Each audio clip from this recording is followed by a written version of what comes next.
I'm Matt Graham from the University of Dundee. And I'm Christopher Fevre, an historian at the University of the Free State. The international struggle against apartheid was one of the most significant social movements of the 20th century. In this film, we're going to uncover Dundee and Scotland's role in the anti-apartheid struggle and the worldwide campaign to free Nelson Mandela.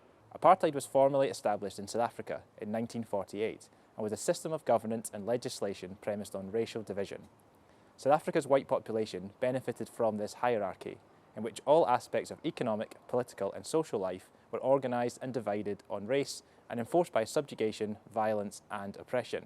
The inhumanity and brutality of the system sparked sustained resistance both within South Africa and internationally, which is a history of the struggle for human rights, democracy and dignity. Nelson Mandela, one of the most famous politicians of the 20th century, was a leader of the African National Congress, the main South African liberation movement. His commitment to the anti-apartheid struggle, non-racialism and freedom for all South Africans contributed to him becoming a global figurehead while he remained in prison for his political activities. The impacts of apartheid had far-reaching consequences that stretched far beyond the borders of Southern Africa. During the Cold War, apartheid became an internationalised domestic issue in which Western governments supported the white minority state while NGOs and ordinary people around the world protested and organised to end this system of oppression. The British anti-apartheid movement was established in 1960 after the Sharpeville massacre, where 69 people were killed by the South African police. The anti-apartheid movement steadily evolved into an influential social movement by the 1980s. With 187 local groups stretching from as far south as Plymouth all the way up to Inverness, which focused on pressuring the British government and the apartheid regime through campaigns of disinvestment, as well as economic, social and cultural boycotts. The development of the anti-apartheid movement found its way to Dundee in the 1970s and 1980s. Student activism drove the anti-apartheid movement in Britain, particularly during the 1960s and 1970s. Dundee was no exception, and it was students at the university who were at the forefront of early anti-apartheid activities in the city. For example, in December 1975, over 200 students held a protest rally in the city square. They then marched to the Dundee Hotel, where a meeting was taking place between a South African embassy official and the university's conservative group. The fact that over 200 people participated gives a good indication of the depth of anti-apartheid sentiment among the student body. The University of Dundee Students' Union is an important location in the history of Scottish anti-apartheid activism. In 1976, the Scottish Committee of the Anti-Apartheid Movement was officially formed at a meeting held in Doosa. The creation of a nationwide anti-apartheid committee allowed for greater cooperation between activists in Scottish cities such as Aberdeen, Glasgow, Edinburgh and Dundee. It also provided a springboard for the intensification of anti-apartheid activity in Scotland during the late 1970s and the 1980s. In Dundee, protesters frequently picketed the Chamber of Commerce building to encourage the city's disinvestment from apartheid South Africa. One example was in 1985, when the Chamber of Commerce planned a trade mission to South Africa. The news led to a picket that was attended by over 40 people, and the campaign to stop the trade delegation attracted widespread support from Dundee's District Council, Trades Council, churches and political parties. The campaign was framed around the slogan of getting, quote, Dundee out of apartheid and apartheid out of Dundee. Opposition in Dundee to the city's links with the apartheid economy were part of wider British efforts to isolate South Africa.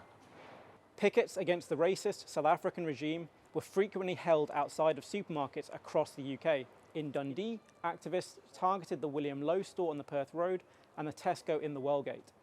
They wanted to stop British consumers from buying imports from South Africa, particularly fruit and wine, to hit the economy of the apartheid regime most.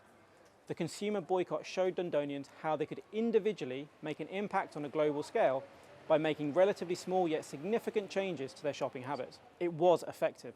By the late 1980s, a third of the British population were actively boycotting South African goods.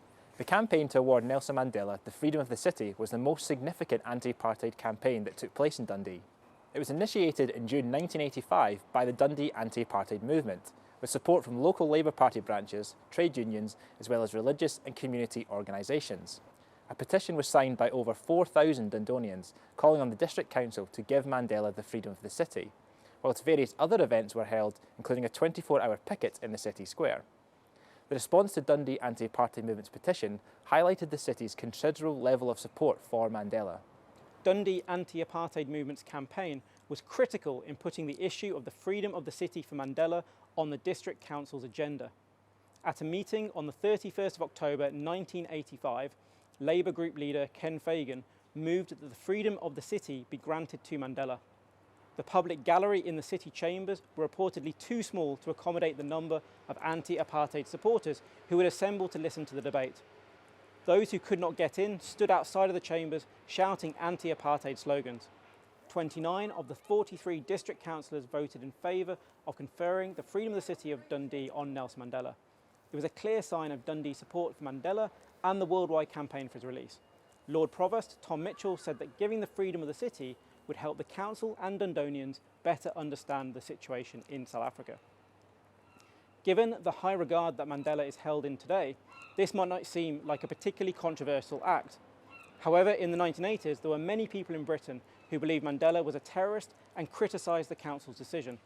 This symbolic act should therefore be seen as a considerable demonstration of solidarity with Mandela and the people of South Africa. On the 23rd of June 1986, the Steps Theatre hosted the presentation ceremony in which Nelson Mandela was bestowed the freedom of the city of Dundee. As he was still imprisoned at the time, Solly Smith, a representative of the African National Congress in Britain, received the honour from the Lord Provost on Mandela's behalf. The ceremony began with the screening of a film about Mandela before the official presentation of the award and a rendition of the African National Congress's anthem, Nkosi Sikelel' Africa. During the ceremony, the Lord Provost proclaimed that, quote, Nelson Mandela is a symbol of freedom which we in Dundee applaud. The citizens and councillors of Dundee hold this spirit in the highest esteem. It would not be until 1993, after he had been released from prison, that Mandela would receive the freedom of the city of Dundee in person, at a national ceremony held in Glasgow. The award is currently kept in the archive of the Nelson Mandela Foundation in Johannesburg, South Africa. As multiple domestic and international pressures against the apartheid state intensified in the late 1980s, the system became increasingly unviable. In February 1990, Mandela was released from prison, which started South Africa's complex transition from apartheid to democracy. After 4 years of violence and negotiations, South Africa's first democratic elections were held in April 1994, in which Mandela was elected as the first black president of South Africa. Following Mandela's election victory, Dundee District Council considered further ways that they could honour him. What many Dundonians may not know is that the Wellgate complex in the city centre, including the Steps Theatre, Central Library and conference rooms, was named the President Mandela Centre. There is also a plaque to commemorate Dundee's historic decision to make Mandela a free man of the city. The end of apartheid was undoubtedly achieved through the resistance and concerted efforts of the South African people. However, the actions of individuals and organisations around the world also played an important part.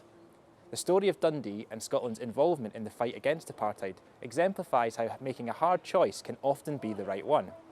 Dundee can look back proudly on the small yet significant contribution it made to this struggle for equality, human rights and democracy. The values, which were embodied by Mandela, continue to inspire people around the world, including here in Dundee. Across Dundee, links to Mandela and South Africa remain. These include some of the world's rarest images of Mandela, held by the Pito collection at the Centre for Archive and Information Studies at Dundee University, and the plaque commemorating the Freedom of the City Award in the Wellgate complex. Even so, perhaps more can still be done to highlight Dundonians' contributions to the anti-apartheid struggle and its support for Nelson Mandela.